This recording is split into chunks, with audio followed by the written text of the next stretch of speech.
누가복음 2장 42절에서 52절인데 주보에 안 써놨네요. 그냥 42절부터 52절까지 보시겠습니다. 저와 여러분이 한 절씩 교독하겠습니다. 주보에 있습니다. 예수께서 12살 되었을 때 그들이 이 절기의 관례를 따라 올라갔다가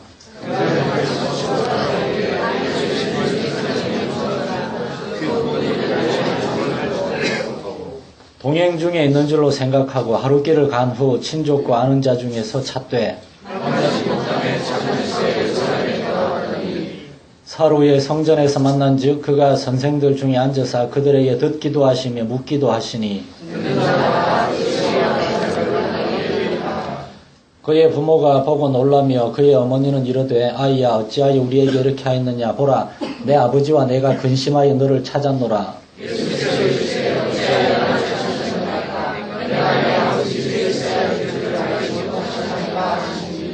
그 부모가 그가 하신 말씀을 깨닫지 못하더라.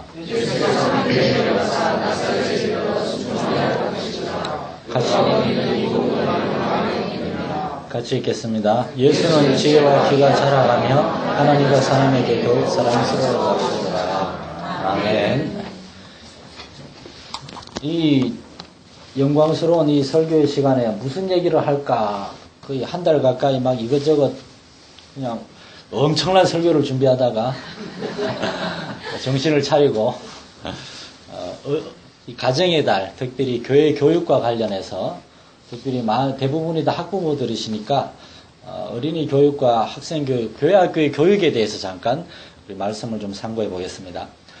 교회의 사명은 사람들에게 예수 그리스도의 복음을 전하고 그들로 하여금 하나님께 돌아오도록 그들을 설득하고 격려하고 이렇게 도와주는 겁니다. 이를 위해서 교회가 사용하는 전도의 방법은 물론 돈을 갖다 먹일 수도 있겠지만 그래서는 안 되고 하나님의 말씀을 증거하는 겁니다. 개인적으로 복음을 전하거나 또는 하나님의 말씀을 가르치는 것입니다. 모든 성도들은 개인적으로 복음을 전할 수 있고 다른 사람을 가르칠 수가 있습니다. 목회자만이 아니라 모든 성도들이 하나님의 말씀을 전하고 가르칠 수가 있습니다. 특별히 이번에 가정의 달을 맞이해서 우리는 그렇다면 왜 교회 교육이 그렇게 중요한가? 가장 근본적인 것을 한번 생각해 볼 텐데 너무나 당연한 것 같지만 사실은 당연하지 않은 것이 여러분 자신을 한번 생각해 보십시오. 여러분은 여러분의 가정에서 자녀들에게 뭐 걔가 아직 어렸든지 아니면 이미 장성했든지 그 자녀들에게 하나님의 말씀을 가르치고 계십니까? 하나님을 섬기는 것이 어떤 것인지에 대해서 생각을 하고 이렇게 그 아이에게 자녀에게 도전하고 가르치고 계십니까? 오늘날 한국교회는 어린이 교육과 청소년 교육에 있어서 사실은 그 책임을 거의 내려놨다고 볼 수가 있습니다. 올해로 저는 이제 주일학교 교사가 된 지 딱 30년이 되는 해입니다. 제가 1985년에 중학교 3학년인가 4학년, 아니 중학교 3학년인가 아마 3학년이죠. 주일학교 서기를 시작했어요. 그때 이제 처음으로 이제 교사를 시작했는데 뭘 가르쳤는지 별로 기억이 안 납니다. 그렇게 훌륭한 교사는 아니었던 것 같아요. 그러나 그때 저와 같이 어울리던 아이들이 지금 커가지고 같이 이제 맘먹으면서 우리 고향교회 집사님, 장로님도 되고 그랬는데 그러다가 이제 나중에 신학교 가가지고 이제 정식으로 총무교사로 전도사로 이제 교회 학교를 섬기는데 그때 교회 학교는 굉장히 좀 지금하고 많이 달랐습니다. 여기 청소년들이 많이 있으니까 그때가 어땠는지 호랑이 담배 피는 시절 비슷한 그때가 좀 설명드리면 달랐어요. 그러다가 제가 외국에 선교사로 나가서 한 10년쯤 있다가 다시 이제 2010년에 들어왔는데 들어와서 다시 이제 교회에서 부목사로 교회 학교를 섬기기 시작하는데 충격을 받았습니다. 너무나 많이 달라졌습니다. 첫째, 아이들의 숫자가 확 줄었습니다. 20년, 30년 전에 비해서 어른들은 그대로인데 아이들은 반토막이 났어요. 그 애들을 많이 안 낳는다 그렇게 합리화해서는 안 됩니다. 애들을 많이 안 낳아도 저기 애들 수북한 데는 많이 있습니다. 두 번째, 부모님들이 교회 다니는데도 불구하고 그 자녀들이 교회 안 다니는 아이들이 있다는데 놀랐습니다. 제가 어릴 때는 부모님이 교회 다니는데 애가 안 다니면 걔 맞아 죽었습니다. 어떻게든 데리고 왔어요, 이렇게. 셋째, 어린이 예배를 드리는데 제가 제일 놀란 게 이 부분인데 어린이 설교하고 어린이 성경 공부 시간이 거의 있으나 마나 할 정도로 짧아졌습니다. 빨리빨리 끝내버리라는 거예요. 제가 지금도 기억합니다. 2010년에 서울의 어떤 교회에 이제 교회학교를 제가 섬겨주고 있었는데, 제가 설교를 너무 길게 해가지고, 선생님들이 다 그냥 막, 이렇게, 나중에 엄청 뭐라 그러는 게 아직도 기억이 납니다. 설교 좀 짧게 하라고. 노래하고, 재미있게 게임하고 그런 게 많아졌습니다. 교회에서 행운권 추첨도 하더라고요. 지난 20년에서 30년 동안 한국 교회의 장년 성도들은 신앙적으로 상당한 부분 세상과 타협했습니다. 여러분, 저도 포함되는 겁니다. 여러분한테 뭐라 그런 게 아닙니다. 우리 목회자들과 성도들은 예배와 기도에 말씀을 듣고 배우는 시간을 대폭 줄이고 대신 그 시간을 다른 재미있는 액티비티와 이벤트 그런 프로그램들로 바꾸기 시작했습니다. 더 나쁜 것은 이것을 교회까지 적응하기 시작했습니다. 어떤 사람이 있었습니다. 나무에 대해서 잘 모르는데 자기 옆집에 보니까 나무가 멋있게 잘 조성이 돼가지고 자기 집에도 나무를 하나 심었습니다. 조그마한 묘목을. 몇 달 뒤에 보니까 묘목이 이렇게 45도로 자라고 있었습니다. 뭐 삐뚤네? 좀 건드려 보니까 다시 섰어요. 근데 며칠 뒤에 보니까 또 삐뚤게 자라는 겁니다. 나중에 알아서 크겠지 하고 내버려 뒀는데 1년이 지나가지고 이만큼 컸는데 그때는 아무리 바로잡으려고 해도 바로잡아지지 않았습니다. 뭘 얘기하는 건가 하면 교회 교육은 타이밍 싸움입니다. 요한 웨슬레 목사님은, 황 목사님 잘 아시죠? 요한 웨슬레 목사님? 예, 우리 감리교와 성결교회를 창시한 영국의 위대한 종교개혁가 요한 웨슬레 목사님 이렇게 얘기했습니다. 나한테 아이들을 주십시오. 내가 걔들을 통해서 세상을 바꿔놓겠습니다. 아이들을 때려야 가능합니다. 아이들을 때려야 우리는 그 아이들을 영향을 주고 가르칠 수가 있습니다. 벌써 여기 있는 요 중고등학생만 해도 말 듣습니까? 뭐 얘기하면 꼭 그래야만 될까요? 이렇게 나옵니다. 하나님께서 우리 가정에 아이들을 주신 것, 우리 교회 아이들을 주신 것은 그들에게 올바른 것, 가장 중요한 것이 무엇인지를 가르치고 양육하라고 주신 것입니다. 우리가 아이들을 올바로 가르치고 양육할 때 하나님께서 잘하게 하십니다. 앞에 자리 있는데. 자리 이렇게. 오늘 본문에 우리가 읽은 말씀은 성경에서 유일하게 예수님이 어린 시절 12살이면 오늘날 초등학교 4, 5학년 그 시절 어린 예수님의 모습을 보여주는 겁니다. 52절에 그 예수님의 모습을 이렇게 묘사하고 있습니다. 예수는 그 지혜와 키가 자라가며 하나님과 사람에게 더욱 사랑스러워 가셨더라고. 예수님은 지혜가 자라셨습니다. 지적으로 성장했어요. 그 다음에 키가 자랐어요. 예수님은 신체적으로도 자랐습니다. 하나님에게도 사랑받았고 사람에게도 사랑받았습니다. 도덕적으로도 영적으로도 성장했습니다. 이러한 예수님의 모습에서 우리가 발견할 수 있는 것은 균형과 성숙함이라는 겁니다. 오늘날 교회야 오늘날 세상 교회 잃어버리고 있는 균형과 성숙함. 많은 사람들이 균형과 성숙함을 골고루 갖추지 못했습니다. 어떤 사람들은 단지 유명한 정치가, 돈 많은 사업가, 연예인, 스포츠 스타라는 이유만으로 아이들에게 우상이 되고 있는데, 미국의 대통령을 2번이나 역임하는 한 대통령은 대통령으로 있으면서 숱한 외도와 간음죄를 지었는데도 지금도 눈 하나 그냥 깜짝하지 않고 오만 데서 다 강연을 하고 그럽니다. 굉장히 유명한 포르투갈의 축구 스타, 이름을 얘기하면 여러분도 잘 알만한 사람. 그 사람은 굉장히 난잡한 사생활을 하고 있는데 그 사람이 축구를 잘하고 돈 엄청 많이 번다는 이유로 수많은 젊은이들이 우상이 되고 있습니다. 지금 텔레비전을 보면 연예인들의 미성년자 몇 명 안 되죠? 연예인들의 혼전, 임신, 이혼, 간음, 자살, 폭행 사건 등등이 아무렇지도 않게 방송되고 있습니다. 그리고 더욱 문제는 우리의 자녀들이 그들을 자기들의 우상이요, 꿈이요, 환상으로 보고 있다는 겁니다.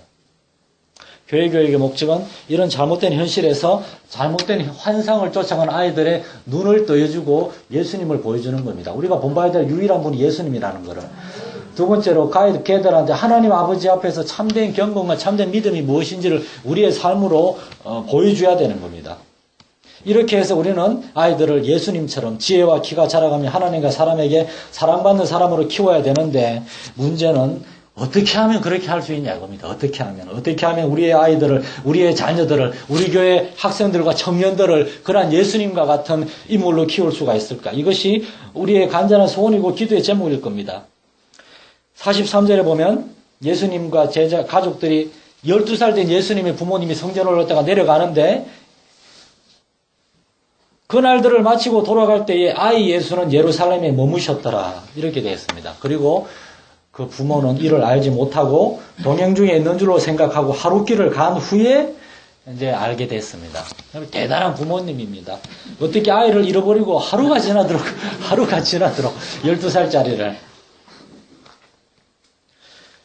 이 상황을 정리해보면 첫째로 예수님의 부모님은 자기 아들이 어디에서 누구하고 무엇을 하고 있는지 전혀 몰랐습니다. 여러분, 이 예수님의 부모만이 아니라 오늘날 많은 부모들이 그들의 자녀가 평소에 어디에서 누굴 만나고 무엇을 하고 다니는지 정확히 모르고 있습니다. 여러분 어떻습니까?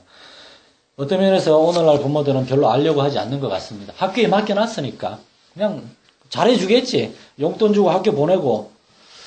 우리가 너무 바쁘기 때문입니다. 우리의 아이들이 학교와 학원, 저 세상에서 어떻게 지내는지, 어떤 친구들을 만나고 있는지, 그리고 걔들한테 무엇을 배우고 있고 무슨 일을 하고 있는지, 솔직하게 얘기하면 무슨 짓을 하는지 우리 모릅니다. 오늘날 교육의 가장 큰 문제점 중에 하나는 부모를 완전히 배제시켰다는 겁니다. 우리는 자녀들을 돈 주고 학교와 학원에 보냈으니 이제 다 책임질 거라고 생각합니다. 그러나 여러분, 죄송한데 학교는 아이들을 가르쳐 주지만 돌봐주진 않습니다. 이 중에 선생님들이 있다면 죄송하지만 애들이 그렇게 많은데 어떻게 일일이 다 돌봐줍니까? 세상 교육은 아이들을 가르치지만 아이들을 돌봐주지 않습니다. 아이들을 지도하지만 아이들을 책임지지는 않습니다. 아이들이 잘못되면 책임지지 않습니다. 특히 10대 청소년들에게 있어서, 여기 요만한 청소년들에게 있어서 그들이 가장 많은 시간을 함께하고 그러면서 서로 좋은 거, 나쁜 거 다 주고받고 하는 사람들은 부모가 아니라 친구들입니다. 맹모 삼천지교. 예, 감사합니다. 왜 맹자 엄마가 삼천번이 아니죠? 3번이나 이사를 한 걸까요? 왜 처음에 시장에 있다가 이사를 가고, 초상집 옆에 있다 이사를 가고, 왜 서당 근처로 이사를 갔을까요? 거기에 좋은 친구들이 있기 때문입니다. 시장에서는 장사하고 소매치기하고 좀도둑질하는 애들이 많이 있을 거고, 초상집에서는 전부 다 시체 흉내내고 그냥 여만을 흉내내고 그런 애들만 있을 것이고, 서당 근처에 가니까 글 읽는 좋은 친구들이 있으니까 좋은 친구들이 있는 그곳으로 간 겁니다. 특히 우리의 부모들은 지금 우리의 자녀들이 어떤 친구를 만나고 그들에게 무슨 영향을 주고받고 있는지 우리는 잘 알아야 합니다. 그러기 위해서 예수 믿는 부모들은 이 애들하고 좀 많은 시간, 충분한 대화 시간을 가져야 돼요. 여러분, 지금부터 여러분 이제 한 10살 그 밑에 아이들하고 충분한 대화 시간 이런 걸 가지지 못하면은 이제 10살 넘었으면 이제 여러분이 암만 가지려고 그래도 걔들이 바쁘다 그럽니다. 옛날에 어른들이 바쁘다 그러는데 또 좀 지나면 애들이 바빠집니다, 이제. 그러다가 우리는 갑자기 어느 날, 아이들 방문을 열고 들어섰는데 옛날에 이렇게 갑자기 이만한 애가 쳐다보고 있는 걸 발견하게 될 겁니다.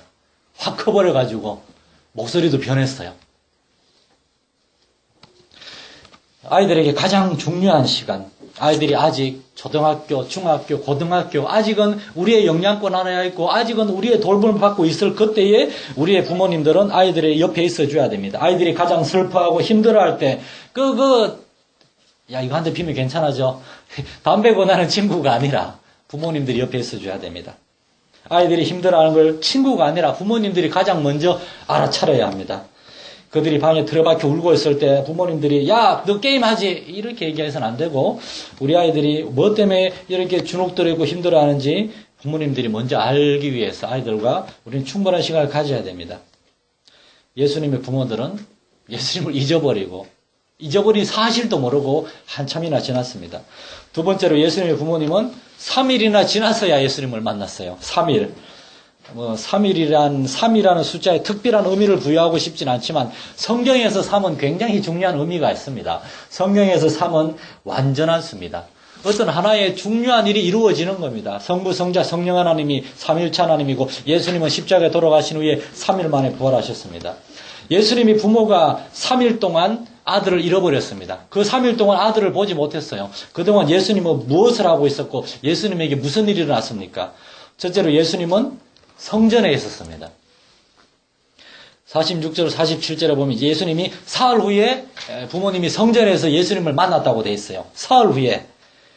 예수님이 언제 부모한테서 떨어져 나왔는지 언제 성전에 갔는지 모르겠지만 예수님은 우리 엄마 아빠가 어디로 가버렸구나. 그때 막 그냥 엄한 데 헤매지 않고 성전으로 가셨습니다. 여러분, 여러분의 자녀들이 정말 힘들 때, 누군가의 도움을 필요로 할 때, 엄마 아빠가 너무 바빠서 내가 도움을 못 받을 것 같을 때 여러분의 자녀들이 하나님을 찾을 수 있는 자녀들이 되시길 축원합니다. 우리 아이들이 가만히 놔둬도 교회 가고 싶어하고 성경 읽고 싶어하고 기도하고 싶어하고 막 엄마 아빠 싸울 때 엄마 아빠 이러지 말고 우리 함께 기도합시다. 이런 아이들로 우리는 양육을 할 수가 있어야 됩니다. 예수님은 엄마 아빠는 예수님을 잃어버렸지만 이 예수님은 성전에 가 있었습니다. 우리 아이들은 하나님을 찾아갈까요? 저는 13살, 10살짜리 아들, 딸이 있는데 딸은 좀 믿음이 가는데 아들은 잘 모르겠어요. 교육에 대하여 어떤 분이 이런 정의를 내렸습니다. 교육이란 혼자서도 살아남는 법을 가르치는 것이다. 신앙교육은 우리의 자녀들이 우리가 하라 해서가 아니라 자기들이 스스로 하나님을 찾도록 하나님께 나아가도록 이끌어주는 겁니다. 그리고 우리가 또 물러나 있어도 아이들이 스스로 그렇게 찾을 수 있도록 이제 중학생, 고등학생 돼서 나중에 대학교 가고 직장 가고 엄마 아빠 떠나고 군대 가면은 혼자 신앙생활 해야 되잖아요. 저는 군대에서 많이 봤습니다. 막 담배 그냥 막 얼마나 피워대는지 그냥 담배 좀 그만 피우라고 딱 보니까 넌 사회에서 담배 안 피는 놈이다 하고 막 얘기하다 보니까 목사님 아들이야. 많이 봤습니다. 저는 장로님 아들입니다. 그러자면 우리 부모들이 아이들에게 먼저 하나님을 찾고 하나님과 동행하는 삶을 보여줘야 됩니다. 근데 억지로 보여주는 것이 아니라 아이들이 보는 데서 그렇게 연기하면 반드시 중요한 순간에 탄로납니다. 우리의 삶이 그런 삶이 되어 있어야 됩니다. 우리의 자녀들이 기억하는 부모의 모습은 어떨까요? 사무엘상에 보면 사무엘이 기억하는 아버지 엘가나와 어머니 한나는 서로를 사랑하고 존중했고 정기적으로 하나님께 올라가서 예배했고 사무엘은 그러한 기억이 있었기 때문에 어릴 때 성전에 맡겨졌지만 우리 부모가 날 성전에 버렸어. 그런 식으로 상처받지 않고 올바로 자랄 수 있었고 사무엘서를 쓰면서 아버지 엘가나와 한나에 대해서 그렇게 아름답게 기록한 겁니다. 나중에 자녀들이 여러분들이 기억할 때 우리 엄마 아빠는 별로 말이 없었어. 서로 간에 정말 말 안 해. 뭐 이런 게만 기억하면은 주일날 아침 되면은 성경 어디 있는지 막 찾아내라고 막 그래서 우리가 아이들에게 성경 읽으라고 권한을 잡으면 우리가 성경을 읽어야 됩니다. 우리가 아이들에게 기도하라고 얘기하려면 우리도 새벽 기도 아이들 데리고 몇 번 나가봐야 됩니다. 우리의 말이 아니라 삶의 모습으로 하나님을 믿고 섬기는 삶의 모습으로 아이들에게 본을 보여야 되는 줄 믿으시기 바랍니다. 두 번째로 예수님은 성전에서 학자들하고 토론을 하고 있었습니다. 46절, 7절에 다시 보면 사흘 후에 성전에서 만난 즉 그가 선생들 중에 앉아서 그들에게 듣기도 하고 묻기도 하시니 듣는 자가 다 그 지혜와 대답을 놀랍게 여겼습니다. 이 선생들은 서기관, 바리새인, 율법학자, 랍비 등 유대교의 정통한 사람들이었습니다. 오늘날로 말하면 목사님, 전도사님, 장로님들이었습니다. 근데 우리 아이들이 그분들 틈에 섞여가지고 궁금한 게 있어요, 장로님, 궁금한 게 있어요, 목사님. 오늘날 조그만 애들이 그럽니까? 안 그러잖아요. 궁금한 게 없어요. 우리가 물어도 얘기를 안 하는데. 그 학자들이 예수님을 보면서 그의 지혜와 대답을 놀랍게 여겼습니다. 물론 예수님은 하나님의 아들이시고 하나님의 말씀이 성육신 한 분이시기 때문에 말씀으로 충만한 분이시죠. 이때 중요한 것은 예수님이 장차 자라가지고 어떤 삶을 살 것인지를 12살 때 이미 보여주고 있었다는 겁니다. 마리아와 요셉은 예수님을 보면서 우리 아들은 돈 버는 사람 되긴 걸렸구나. 우리 아들은 커서 하나님의 말씀을 전하는 사람이 되려나 보다. 12살 때 다 나타났습니다. 여러분, 우리의 자녀들의 인생은 대학에서 결정되는 게 아닙니다. 실제로 연구된 바에 의하면 아이들이 미래의 삶의 모습은 70%가 초등학교 때 결정이 된답니다. 초등학교 때 꿈꾸고 얘기했고 좀 켜지 좀 더워요 지금. 그 중에 하나가 나중에 나타난다는 겁니다. 초등학교 어떤 애들은 유치원 때 그러한 꿈을 꾸기도 합니다.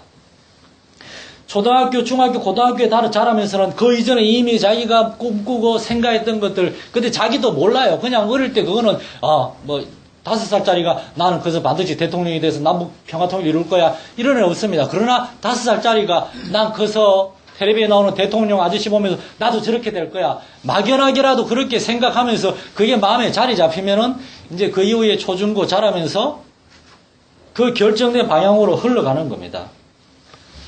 그런데 이 중요한 결정의 시기에 뭘 보고 듣고 배우는가가 중요한 겁니다.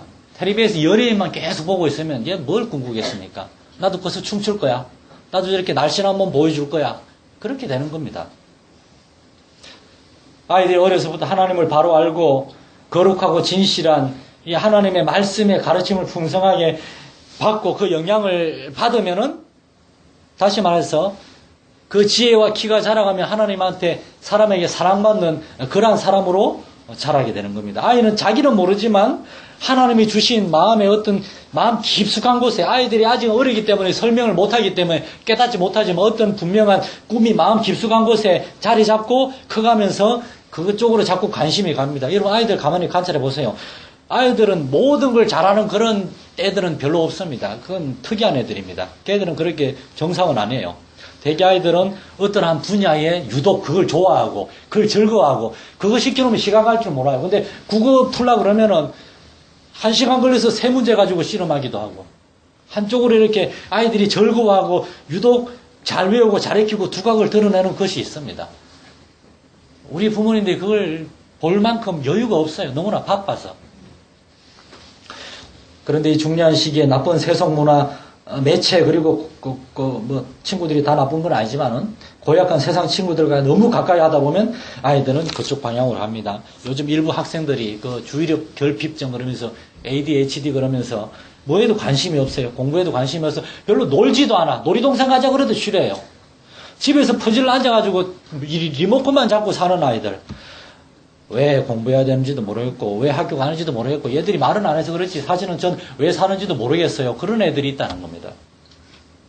꿈도 비전도 의욕도 열심도 없는 그러한 소극적이고 이렇게 무기력한 성격 그런 삶의 모습 오늘날 세상에 그런 애들이 얼마나 많이 있습니까?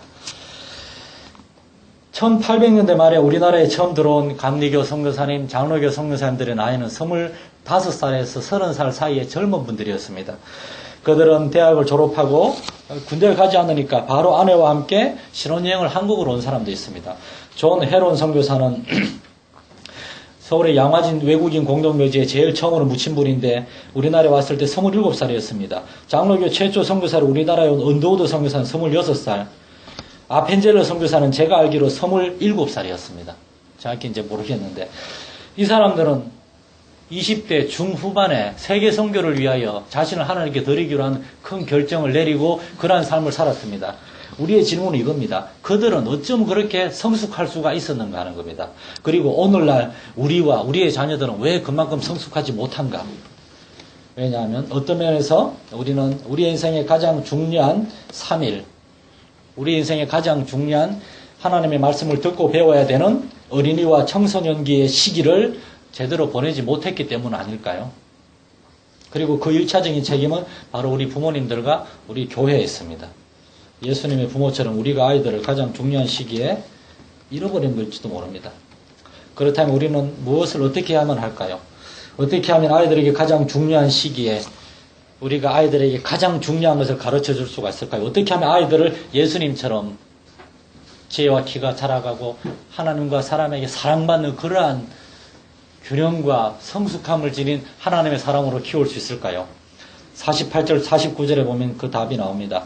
그의 부모가 놀라며 그의 어머니는 이르되 아이야 어찌하여 우리에게 이렇게 하였느냐 보라 네 아버지와 내가 근심하여 너를 찾았노라. 예수께서 이르시되 어찌하여 나를 찾으셨나이까? 내가 내 아버지 집에 있어야 될 줄 알지 못하셨나이까? 예수님의 대답은 이겁니다. 아니 왜 걱정을 하셨습니까? 왜 저를 걱정하셨습니까? 내가 하나님 아버지의 집에 있어야 될 줄 왜 모르셨습니까? 당연한 거 아닙니까? 당연히 저는 하나님 아버지의 집에 있죠. 여러분 너무나 당연한 진리지만 다시 한번 말씀드리고 싶습니다. 여러분의 자녀들을 여러분의 아이들을 하나님 아버지의 집에 맡기시기 바랍니다. 교회에 보내야 됩니다. 교회는 이 세상에서 아이들에게 가장 안전한 장소, 가장 안심이 되는 장소, 아이들을 가르칠 뿐만 아니라 아이들을 사랑하고 돌봐주고 심지어 책임까지 져주는 것이 교회인 줄 믿으시기 바랍니다. 그게 교회가 할 일인데 이걸 교회가 안 하니까 문제가 있는 겁니다. 우리 아이들이 교회에서 살고 교회에서 배우고 제 아버지는 제가 어릴 때 교회 사찰 집사님을 하셨습니다. 이제 대구에서 3년간 살 때 저는 그 시절을 지금도 기억합니다. 제가 7, 8, 9살 때인데 우리 집이 교회 마당 끝에 있는 사찰 그 관리 집사님 집이었는데, 그 교회 마당에 닭도 키우고, 어떤 날 일하면 족제비가 막 족제비 본 적 거의 없으시죠? 요즘은? 족제비가 닭 잡겠다고 막 쫓아가고, 그걸 봤습니다. 그러면서 우리 가족 다 교회 청소하고, 애들한테 학교 가면 너 집이 어디냐? 저 교회야. 저기 너들 집이야? 저 다 우리 집이야. 그때 저는 주일 아침에 눈을 뜨면은 진짜 거짓말이 아니라, 이야, 신난다. 오늘 1월이다. 교회 가는 날이다. 요즘 아이들 1월 아침에 교회 가는 걸 그렇게 좋아하면서 막 뛰어가는 아이들이 있을까요?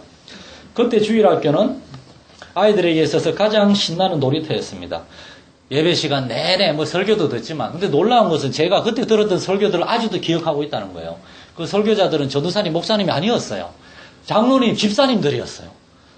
이거 옛날에는 주일학교 교육자가 없었잖아요. 그 중에 아주 열정적인 전도자가 있었는데 우리 고모부인데, 제가 신학교 가는 거 굉장히 반대했는데, 집도 가난한데 왜 세무대학 가냐고, 세무대학까지 신학교를 가냐고. 그래도 이분이 아주 설교를 잘하셨어요, 이분이. 그때 그 동네 아이들은 전부 다 교회에 나왔습니다. 저는 그분들이 열정적으로 가르치던 말씀은 기억이 안 나지만, 가르치던 모습들 아이들이 기억이 납니다. 여러분은 에드워드 킴볼이라는 사람이 누군지 모르실 겁니다. 그러나 여러분, 드와이트 무디라는 분 아실 겁니다. 드와이트 무디에게 복음을 전하고 그를 가르친 주일학교 교사가 에드워드 킴볼입니다. 드와이트 무디가 구두집에서 구두를 수선하고 있을 때, 구두를 수선해서 구두를 100켤레, 1000켤레 팔아 부자가 돼야지 이런 꿈을 꾸고 있을 때, 에드워드 킴볼은 매일 구두방을 들락들으면서 무디에게 전도를 해서 무디를 하나님의 사람을 만들었습니다. 월터라는 사람이 누군지 모를 겁니다. 그러나 월터가 전도한 부모님이 별거에서 어렵게 자라던 한 소년, 하워드 핸드릭스라고 하는 분은 들어본 분이 있을 겁니다. 하워드 핸드릭스를 주일학교에 전도한 사람이 월터입니다. 월터는 성도 몰라요. 그는 초등학교밖에 안 나왔지만, 그를 통해서 주일학교 한 17명이 있었는데, 그 중에 13명이 목사님이 됐다 그럽니다. 교회가 이런 것입니다, 여러분. 그렇습니다. 교회는 아이들을 가르칠 뿐만 아니라 돌보는 것이고, 그리고 아이들을 이렇게 사람으로 만드는 것입니다. 그러므로 우리 형제 교회들, 각각의 교회들과 우리 성도들과 우리 형제교회에 속한 부모님들과 교사들은 눈물과 사랑으로 아이들을 돌보고 가르치고 아이들을 섬길 수 있는 여러분이 되시기를 축원합니다. 그 아이들은 사실은 우리의 자녀들이 아니라 바로 하나님이 저와 여러분에게 잘 가르치라고 맡겨주신 아이들이기 때문입니다. 기도하겠습니다. 하나님 아버지, 이 가정의 달 우리 함께 모여서 우리 교회 교육에 대해서 하나님의 말씀을 상고해 봤습니다. 우리 각각 성도들의 가정에 있는 자녀들, 아직 어린 자녀들은 장성한 자녀들이든 또는 그 중에 손자, 손녀를 본 분들도 있을 것입니다. 그 모든 자녀들과 우리 각각의 형제교회에 속한 어린이들과 학생들, 청년들, 대학생들, 이들 모든 젊은이들을 정말 축복하셔서 예수님처럼 그 지혜와 키가 자라가고 하나님과 사람에게 사랑받는 훌륭한 일꾼으로 주님이 양육하시고 세워주시옵소서. 우리 교회 학교와 우리 부모들이 이 일에 헌신하고 쓰임받게 하여 주시옵소서. 우리 주 예수님의 이름으로 축복합니다.